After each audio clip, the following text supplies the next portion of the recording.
Hello, bonjour and ahoy. I'm Roger Hilton and welcome to the GLOBSEC Wire. On this week's episode, foreign influence campaigns.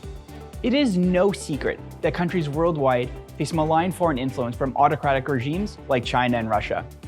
Their aim is simple: to destabilize democracies, divide alliances, and gain strategic advantage.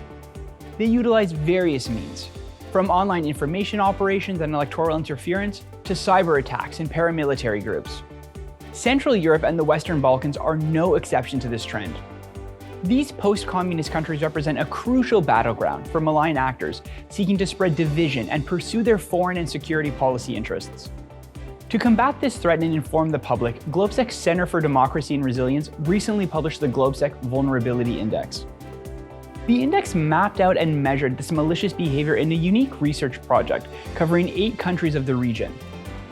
The Vulnerability Index analyzes societal resilience of these countries and their susceptibility to foreign malign influence across 5 dimensions. In a democratic society, a country can only be as resilient as its population. Information manipulation and disinformation spread by adversaries look to diminish the country's pro-Western leanings and democratic processes.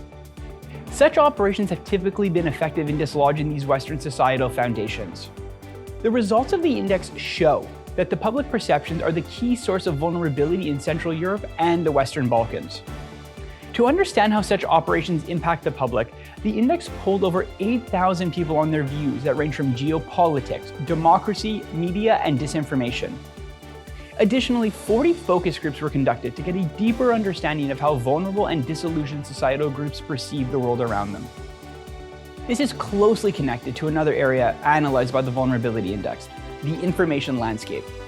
A healthy media based on elements like plurality and freedom from corrupt influence, as well as foreign ownership, all shape the resilience of a country. The index found that information operations both on traditional and social media by pro-Kremlin actors are present across all countries and contribute greatly to polarization and societal tensions. However, malign actors don't always need to conduct sophisticated influence operations to gain a footing in a country. It's often domestic political leaders themselves who intentionally and inadvertently promote false narratives and act as major amplifiers for foreign information operations.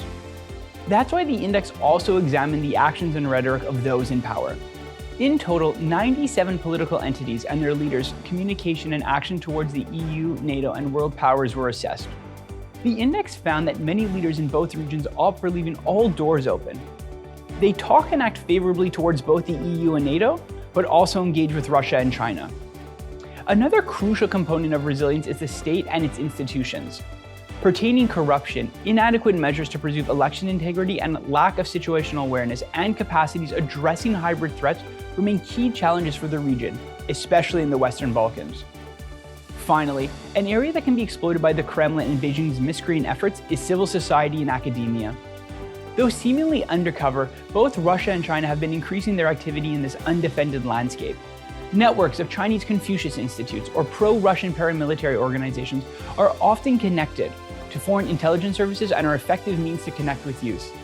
As a result of the index, the threat of foreign influence campaigns remains an ever-present threat that requires vigilance and a whole-of-society approach to combat it. If you want to learn more about the topic, you can visit vulnerabilityindex.org or visit our website at globesec.org. Stay tuned for our next episode, and ciao.